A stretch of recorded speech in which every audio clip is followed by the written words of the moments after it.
Good afternoon, everyone, and welcome to Carnegie. My name is Bill Burns. I'm the president of the Carnegie Endowment for International Peace.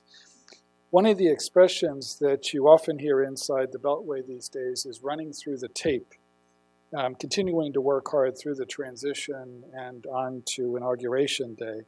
With 3 days left in the Obama administration, it is clear that our guest today is one of those lucky souls running through the tape. And we're very fortunate that he's graciously taken a brief pause just before the finish line to share some valedictory thoughts on the difficult economic choices facing our country at home and abroad. Undersecretary Sheets has been in the thick of international economic policy for more than 2 decades, at the International Monetary Fund, at the Federal Reserve, at Citigroup, and most recently at Treasury.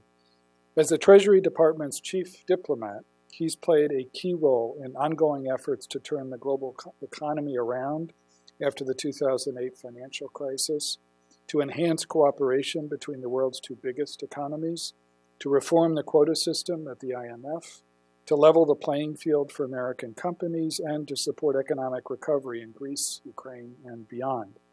The Obama administration's global engagement has clearly paid significant dividends here at home. 8 years after the worst economic crisis since the Great Depression, the American economy today is still the biggest, most resilient, and most innovative in the world.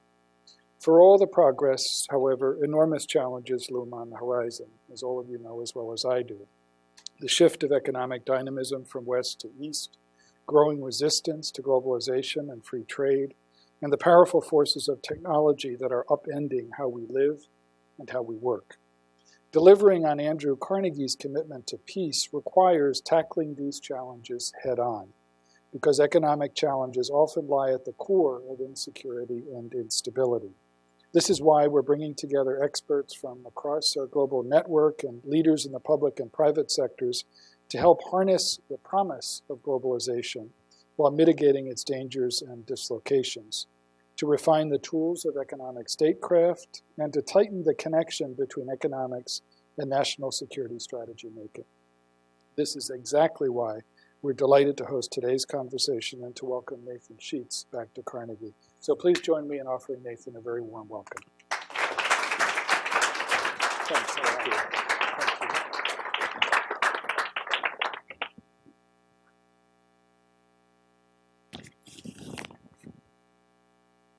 Thank you, Ambassador Burns, for that kind introduction and for inviting me today to discuss Treasury's key priorities and achievements on international economic policy issues.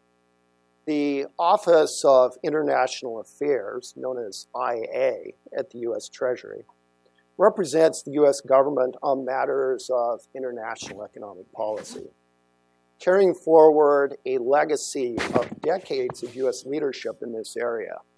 The office seeks first and foremost to support a growing and vibrant U.S. economy. Our economy benefits from and also depends critically on a supportive international economic and financial environment. And this is equally true for our partners around the world.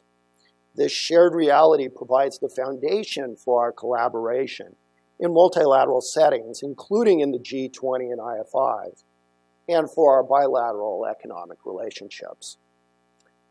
Fundamentally, we aim to foster strong, sustainable, balanced, and inclusive global growth.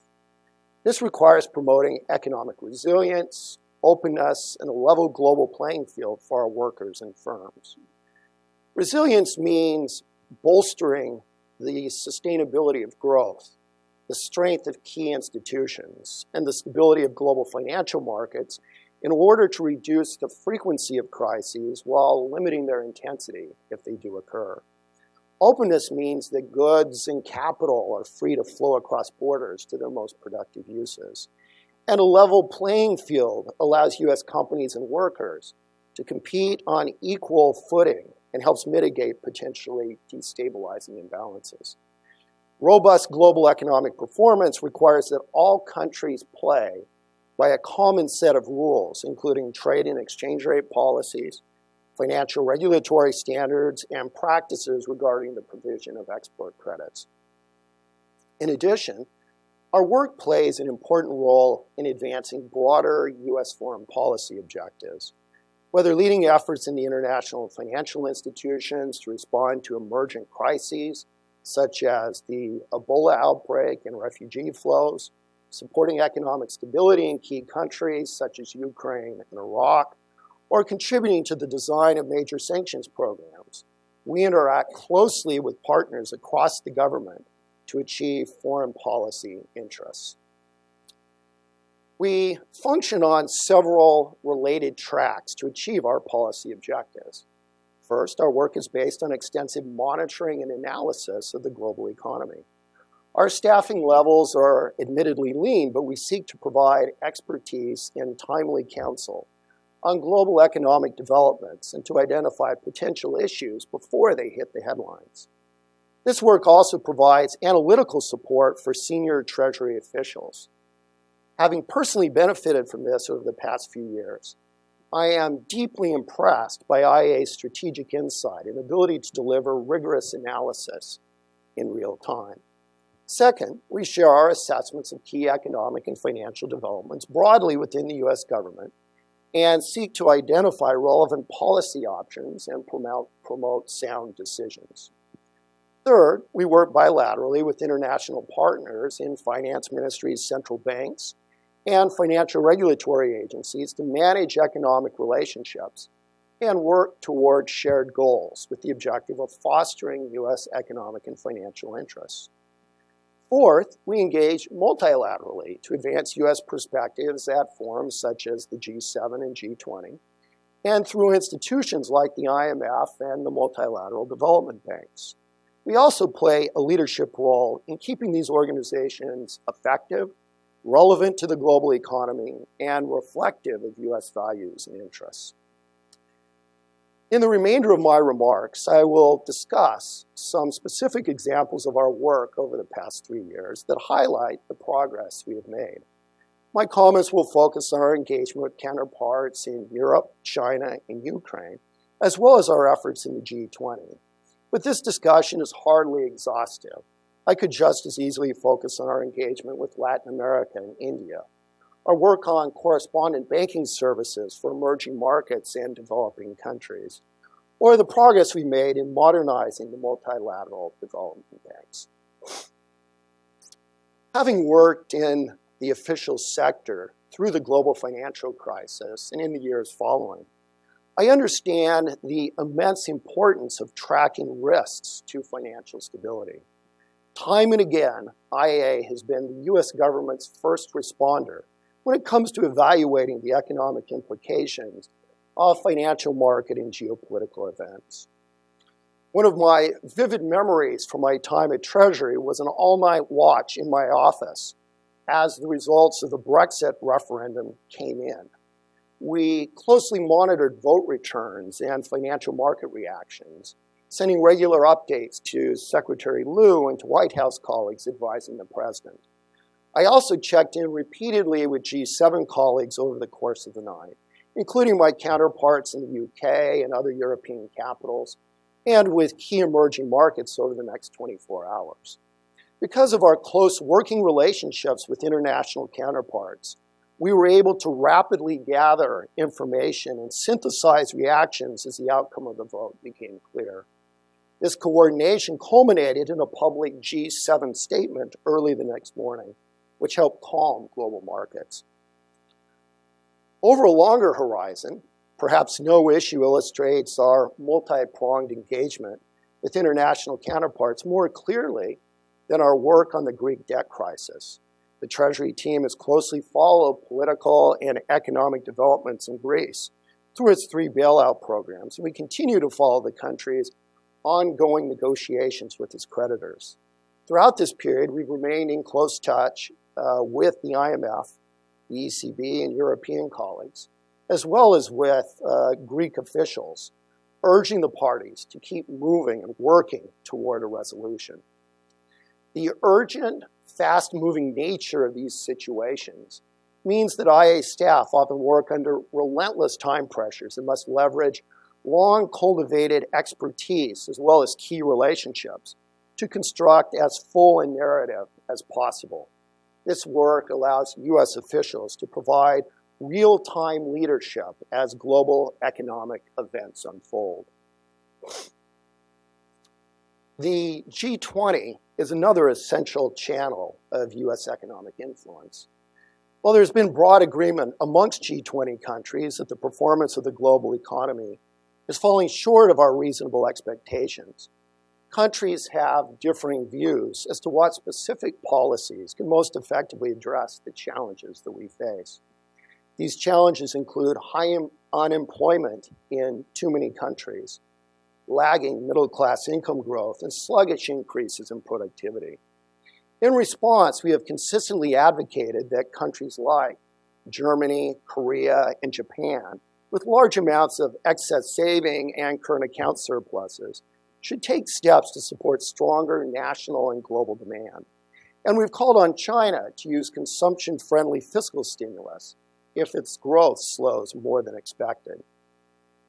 Through the G20, we've worked with counterparts to build consensus on the need for collective action. For example, in advance of the G20 meetings in Shanghai in February 2016, global markets were jittery due to concerns about China's economic transition, the prospects for global growth, and concerns about volatility in foreign exchange markets. We worked hard in advance of that meeting with key partners such as China and Germany to put together a package of measures that demonstrated that the G20 was united in working toward an appropriate response. To this end, I personally logged some extended travel time, flying to China a week before the Shanghai meetings to help nail down key aspects of that package. In the communique that followed the meeting, G20 finance ministers and central bank governors, for the first time, committed to use all policy tools, fiscal, monetary, and structural, to energize the global economy. This is in contrast to the fiscal austerity that many policymakers had advocated in earlier years. G20 leaders subsequently endorsed these policy commitments during their summit in Hangzhou in September. As a result, today, more attention is being paid to whether countries' fiscal and monetary stances are supportive of strong and balanced growth. Finally, G20 countries have long agreed on the benefits of economic and financial openness and the importance of fighting protectionism in all its forms. Expanding trade and investment relationships have been a key driver of U.S. and global growth through the post-war era. Even so, there is also agreement in the G20 that we must make the case for such policies more convincingly and take steps to ensure that the resulting benefits are broadly shared. This underscores the importance of efforts to strengthen our educational systems, build infrastructure, and expand access to financial services. With the critical objective of fostering a level global playing field, we have intensively monitored the currency practices of our trading partners. The United States has long believed that countries should not engage in unfair currency practices to gain competitive advantages in their trading relationships. To this end, we've won important commitments in the G7 and the G20. G7 countries committed to orient fiscal and monetary policies toward domestic objectives and to not target exchange rates. G20 countries, which account for 85% of the global economy, committed to refrain from engaging in competitive devaluation and to not target their exchange rates for competitive purposes. And in Shanghai last year, after delicate negotiations, members of the G20 also agreed to consult closely on exchange markets, an important component of G7 communiques in the past, but never before included as a G20 commitment. Treasury also has consistently urged the IMF to strengthen the exchange rate analysis in its bilateral and multilateral reports. These outcomes drew on our careful analysis of foreign exchange markets, which are detailed in our biannual report to Congress. In 2015, Congress substantially strengthened Treasury's mandate to monitor and address unfair currency practices. The Trade Facilitation and Trade Enforcement Act sets out a data-driven framework to assess whether major U.S. trading partners may be pursuing unfair exchange rate policies. Treasury produced its first report under the Act in April 2016, outlining robust and transparent criteria to help assess unfair currency practices. We also created for the first time a monitoring list of major trading partners that merit close attention based on the criteria specified in the Act. In the latest report, 6 major trading partners of the United States were included on the monitoring list: China, Germany, Japan, Korea, Switzerland, and Taiwan. We've also used the G20 as a platform to urge emerging market economies to take on expanded roles and responsibilities in the international system. One example is our collaborative effort to broaden membership in the Paris Club, the premier forum for official sovereign debt restructuring. Given that many emerging market countries have become important international creditors, we've urged them to move beyond their traditional ad hoc participation in the Paris Club and to become full members. These efforts have achieved initial successes, with Korea and Brazil joining in the past year. In addition, China and South Africa have increased their engagement and are considering the possibility of full membership. Let me now speak specifically about our engagement with China. As the world's second largest national economy, with banking system assets exceeding $30 trillion, what happens in China and between the United States and China impacts the rest of the world. We have made concerted efforts to build trust and a durable working relationship with our Chinese counterparts. The Strategic and Economic Dialogue, or S&ED, has provided a mechanism for building this relationship and is a platform to encourage macroeconomic, financial, trade, and investment reforms. Efforts in the S&ED, along with our other engagements, have achieved results. China is taking steps to rebalance its economy away from exports and investment toward a greater reliance on household consumption to fuel growth, and to embrace greater transparency and predictability in setting policies. China is also taking steps to reform its exchange rate regime. As the ultimate objective of these efforts, the exchange rate should be free to move in both directions, in line with evolving economic fundamentals. In numerous discussions with my Chinese counterparts, I've emphasized the importance of improving the transparency and the scope of economic and financial data. China is now releasing greater detail on foreign exchange reserves as part of the IMF's Special Data Dissemination Standard, or SDDS. In September of last year, China for the first time was included in the IMF's Currency Composition of Official Foreign Exchange Reserves, or COFR, database. China also committed in our last S&ED to publish a comprehensive monthly indicator of service sector activity, and will work to publish quarterly GDP expenditure data. Through the S&ED, we also secured important commitments from China to undertake further steps to reduce its excess steel capacity. This commitment was recently strengthened when Presidents Obama and Xi underscored the urgency of addressing excess capacity in industrial sectors, including by launching the Global Forum on Excess Steel Capacity. Our engagement has also encouraged China to assume greater responsibility within the existing international financial institutions. Notably, with the RMB now included in the IMF's SDR basket, China is more invested in and has greater obligations to the international system. In addition, Chinese authorities agreed last month to double their contributions to the World Bank's Fund for the Poorest Countries.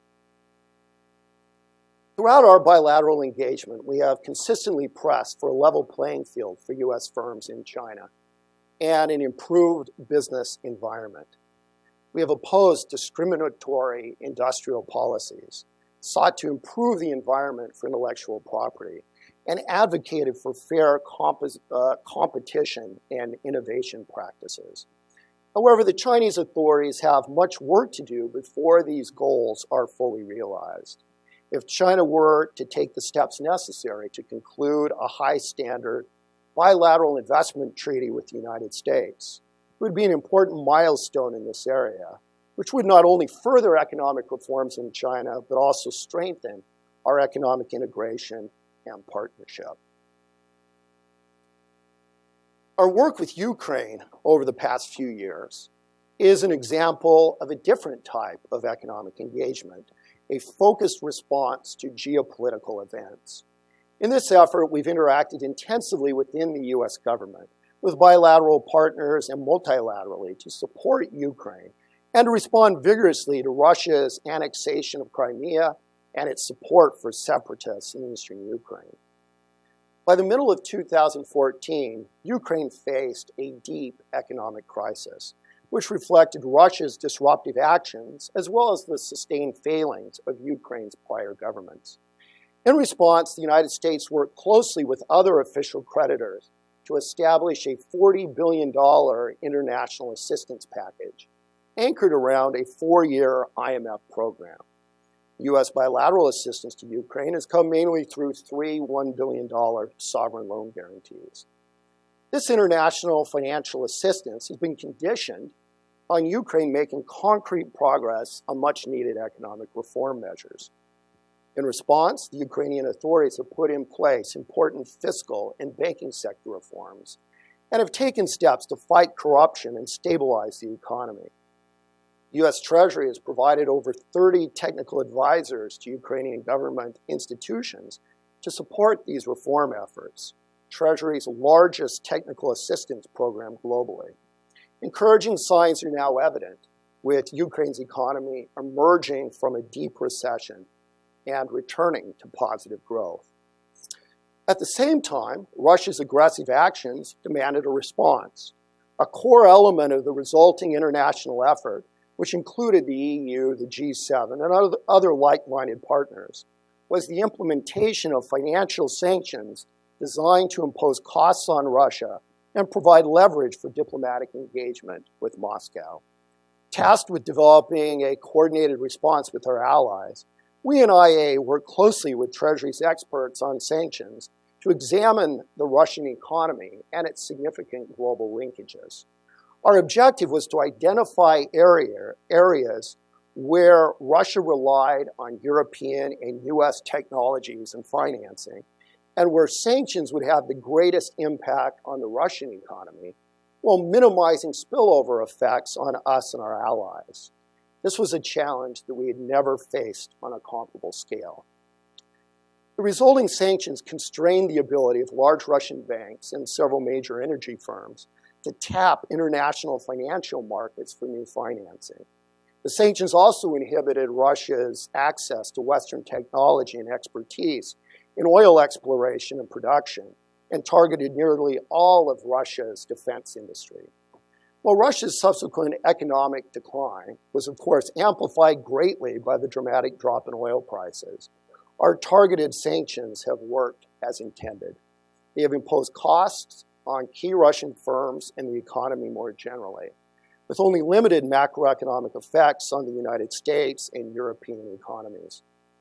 Our close coordination with partners in Europe and the G7 who have implemented similar measures has bolstered the resulting effects and underscored to Russia that its actions in Ukraine have consequences. I came to my job at Treasury with a deep appreciation for the legacy of U.S. international economic leadership. And I believe that the Office of International Affairs in recent years has been an effective custodian of that legacy, working to advance principled, rigorous, and data-driven policymaking. We've made important progress in the areas that I've discussed today and in many others. Coming out of the global financial crisis, we worked to raise standards globally to protect financial stability while maintaining a level playing field for U.S. firms. We completed quota reform and continue to push for governance reforms at the IMF so that the institution reflects the global economy of today. Similarly, at the World Bank, we've worked to realign shareholding while introducing new mechanisms to help the bank better deploy its resources and to reach those in need. We've expanded our work providing technical assistance determined to foster a stable and inclusive financial system and strong, sustainable growth. We've deepened our working relationships with G7 and other partners around the world and opened the doors to new counterparts. And we continued the basic yet critical work of monitoring the global economy for risks and assessing opportunities while maintaining a rigorous analytical foundation in our engagements. To close, let me emphasize the value of U.S. leadership in all of the areas that I've discussed. Our position in international economic affairs is a reflection of the size of the American economy and the preeminent role of our financial markets, but that is only part of the story. Other core building blocks of U.S. leadership include the quality of our ideas, the breadth and intensity of our engagement, and our dedication to an open, resilient, and inclusive global economy. That is why the world has looked to us for leadership through the post-war period, and why the world continues to look to us for leadership today, a phenomenon I have seen again and again. This carefully cultivated leadership role provides us a unique capacity to protect and advance U.S. interests as we continue to pursue the enduring task of achieving a stable, robust, and integrated international environment that is conducive to strong performance in the United States. Thank you.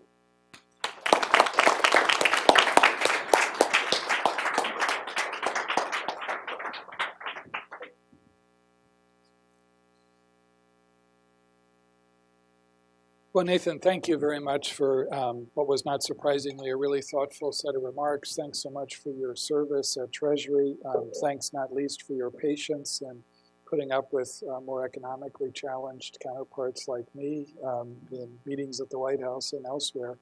I'll start today's conversation with just a couple of questions and then open it up to wider discussion. But one of the things that you rightly emphasize most in your remarks is the challenge of inclusive global economic growth. And I think certainly, that phenomenon of political frustration caused by, growth that was not seen to be inclusive by lots of American citizens was sharply apparent in our own recent elections and certainly helped animate Brexit. And you see it across a lot of different societies in the world. So looking backwards at 2008 and all your experiences since then, are there things that we could have done more of, done differently to help encourage or at least recognize the challenge of inclusive economic growth? So when I look at the global economy, it is clear that the global economy over the last 3 or 4 or 5 years has performed in an okay fashion, but has fallen well short of our collective goal, our collective ambition of strong, sustainable, balanced, and inclusive growth. Through that period, we have vigorously advocated the importance of countries using all available tools, all the tools they have at their disposal to achieve strong economic outcomes, including outcomes that are consistent with strong demand. I'd say in retrospect, we could go country by country, and I'd say that in a number of countries, there would have been scope for more vigorous use, particularly of fiscal tools. At times, I think we've been in a place where monetary policy in a number of countries across the world has been vigorously deployed, but fiscal policy hasn't. And I'd say that would be, if we had it to do over again, I think that's something that a lot of countries would do differently. I would also say that in a number of countries, structural reforms could have been pursued hand in hand with that fiscal stimulus, and that would have resulted in better outcomes. Now, I'd say in the United States, our performance has been better than most of the other advanced economies in the G20. We've had solid growth. We've created millions of jobs. That our economy is clearly on a solid trajectory. But nevertheless, I think that one clear message that I heard from the leaders in their meeting in Hangzhou was wherever our economies are today, however they're performing today, let's say in the US we're relatively strong, more needs to be done to achieve this objective of strong, sustainable balance, and particularly inclusive growth. How do we better share the benefits of a growing economy across our society? And I think that part of that we know the answer to. It's better educational systems. It's better, more accessible infrastructure for the vast majority of our publics. It's increased access to financial service and banking and increased financial inclusion. So there are some steps that we can take individually as individual countries and collectively as a G20 to achieve that outcome. But I think, frankly, there's also even then that there's a gap, that there's more work that needs to be done, more reflection on where we are today and how to achieve this desired objective of more inclusive and stronger growth. Thanks. Just as you rightly outlined in your remarks, at the core of the evolution of the global economy, as far out as you can see into the 21st century, is the central relationship between the United States and China. Today Xi Jinping spoke in Davos in kind of the unlikely center stage position as the champion of an open global economic system. And so there were lots of questions on the landscape as you look out ahead. But can you talk a little bit more about what you see to be the biggest economic challenges for China as it makes a very complicated transition to a system or a kind of growth that's based more on domestic consumption and services? And what, as you look out ahead, as you think about what to advise your successor, what do you see to the biggest potential problems in U.S.-China economic relations? So China's economy is now very much at a point of transition and a point of rebalancing. And I would say that rebalancing is occurring in a number of different dimensions. As you indicate, there's rebalancing occurring from export-led growth into domestic demand-led growth. And I think we've seen some progress there. There also then needs to be some rebalancing from investment, where in China the share of investment in GDP is extraordinarily high relative to other countries, toward consumption, where consumption share in China is extraordinarily low. So you need to see more empowerment of the Chinese consumer. There's rebalancing that needs to occur from public firms, SOEs, and state control of the economy into more private sector-led growth. Correlated with that is also an ongoing rebalancing where we've seen some progress from manufacturing to services. And we could probably, if we spent time, sketch out several more dimensions in which this rebalancing is occurring. So this is a very, very dynamic period. And I would also say one that's a challenging period for economic management in China. Consistent with that, they're facing significant vulnerabilities. Meaningful non-performing loans in the banking system by international standards, particularly for an emerging market economy. Corporate leverage is very high. The shadow banking system is large, and it's not clear that all of the risks in the shadow banking sector are fully appreciated. There are no doubt risks in the property sector and state and local governments. So there's a lot of challenge that China faces. Now, how does all this come together? Well, my sense is that it is a challenging period. The track record for China over the last 10 or 15 years is strong. So their track record in managing their economy and managing through problems is favorable. The second point is also very important, is that Chinese authorities have significant resources, financial and other tools to be able to manage through. So I would be hopeful that what we will see in China is a further slowing, gradual slowing of growth, and not an abrupt shift in the growth process there. But there are significant challenges. And then I think that brings me to, when I look at the next several years, what do I think the biggest challenge is going to be? It's China translating its rhetoric, including the speech today, into actual policies that correspond to the openness that President Xi was articulating. At this stage, it's imperative that China take additional steps to open up its economy and to improve and strengthen and make more transparent its business climate. To this end, we over the last few years have been negotiating a bilateral investment treaty, and we made a lot of progress toward finishing that, but it's not quite finished. And further progress on that bilateral investment treaty, I think, would be a very positive step in helping to ensure that the business climate is consistent and that China is playing by the same rules as others in the system.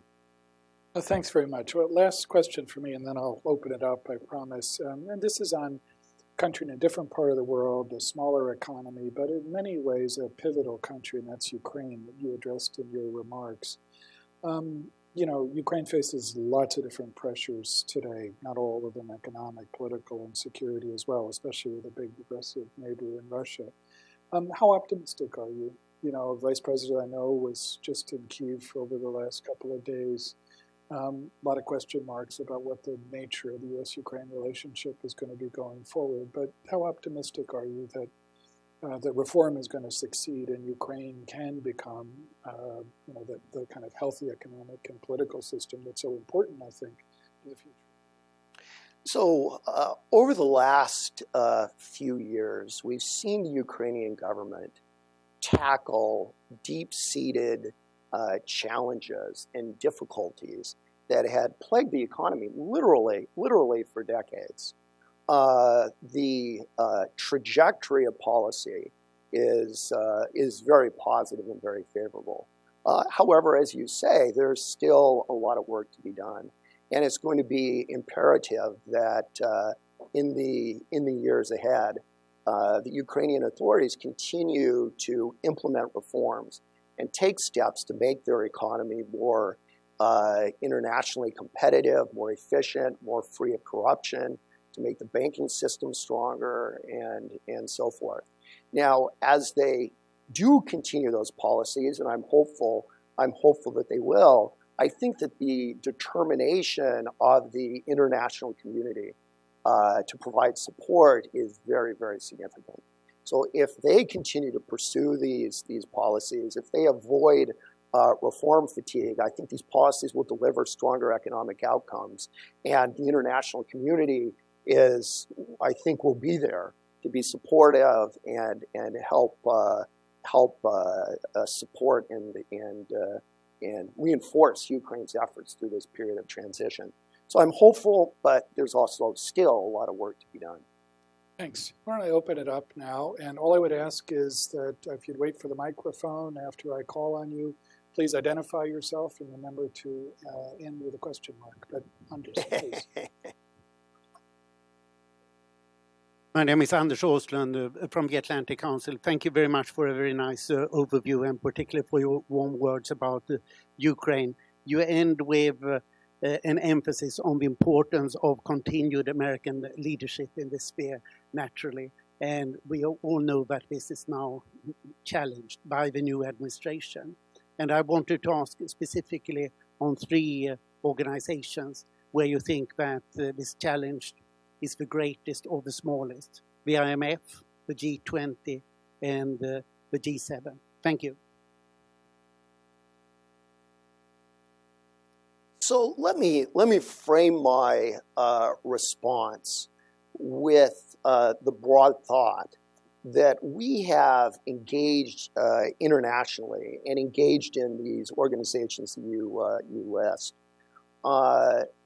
after a very careful and hard-headed analysis of the pros and cons and the potential benefits. And I think as we think about what we can achieve through these, in each case, multilateral mechanisms of engagement, the benefits from them are very, very significant.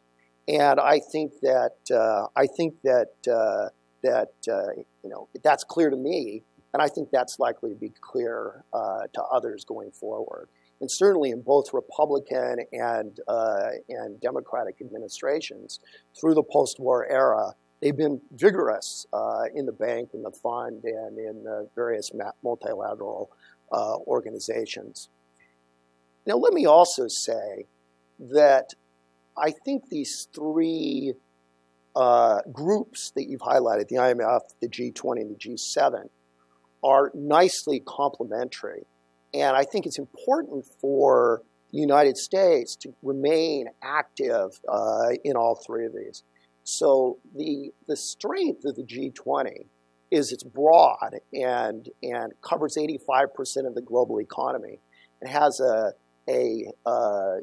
very nice mix of both advanced economies and emerging market economies. And as you move in the G20, there is a natural credibility associated with that. The G7 is a smaller grouping of advanced economies. Given the fact that it is a more homogeneous grouping, there are certain policies and actions that it has been the natural mechanism to use, with the work that's been done, particularly on sanctions against Russia in support of Ukraine being a good example of where the G7 has been a very, very powerful instrument. And then the case for the IMF, I think, is compelling. The IMF brings huge quantities of human capital, technical assistance, of financial resources to the table. It's central to ensuring a strong global economy. It leverages U.S. resources, as do the other MDBs. I think all three of these groups are central to the existing architecture and are tools that will be continued to be deployed by the United States in the years ahead. Thanks. Yes, ma'am. Way in the back.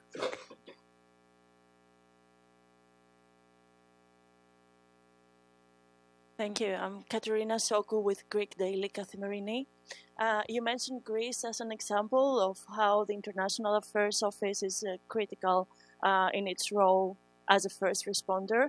And I'm wondering how would you rate your cooperation and engagement with the IMF and the Greek government, successive Greek governments, in dealing with the Greek crisis, and whether you still think that the IMF is critical to the Greek program and important that it stays on board, and whether you think that the debt easing measures currently being offered to Greece are enough, because we all know that you've been pressing for a sustainable debt for Greece. Thank you.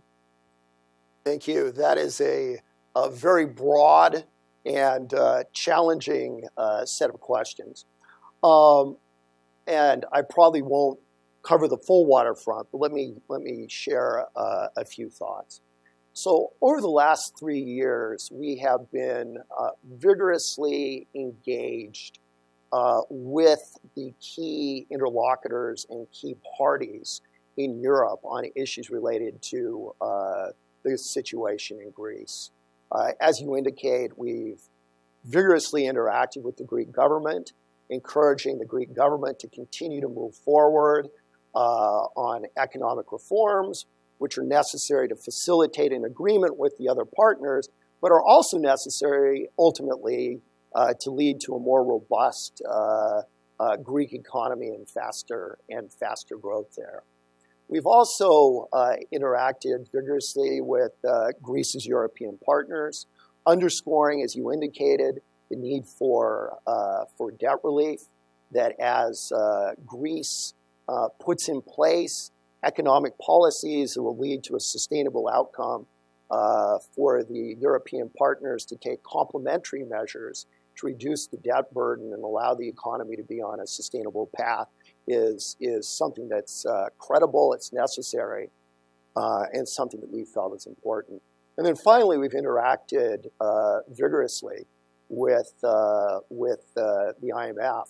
And I think it's important with the IMF to keep in mind that in past years, the IMF's role was providing resources to help the transition, but also to provide surveillance and expertise. And I think that where the Greek situation is now, the surveillance and expertise really are at the core of what the fund is doing there. And I think that is an indispensable contribution that the IMF can play to helping resolve the situation in Greece and ensure its sustainability over the medium term. The other point that I feel is very important is that we, as we've interacted with these various parties and these various interlocutors, we've been very careful to act in the role of advisor, of counselor, that we ourselves, the United States, is not a party to these negotiations. But we, given our investment in a strong global economy and in a strong European economy, we've shared our views on how the various parties could reach agreement. But we ourselves haven't been part of that negotiation process. It's primarily a European issue. We have time for just two last questions, and maybe we'll ask them together, and then you can respond. Let me give equal opportunity to this side of the room. Yes, ma'am. Sophie Edwards from DevEx. Question about the World Bank and the US leadership there. We've talked quite a lot about the IMF, so it'd be great to hear your thoughts going forward on the World Bank. And then Stanley, please.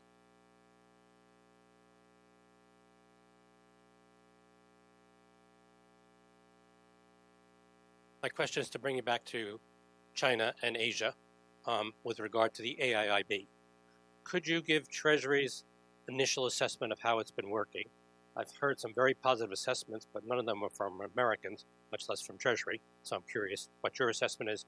But more importantly, looking forward, can you envision a set of circumstances, and I'm not assuming the answer is necessarily yes, but can you envision a set of circumstances where Treasury would recommend to a future administration, not necessarily the next one, that the U.S.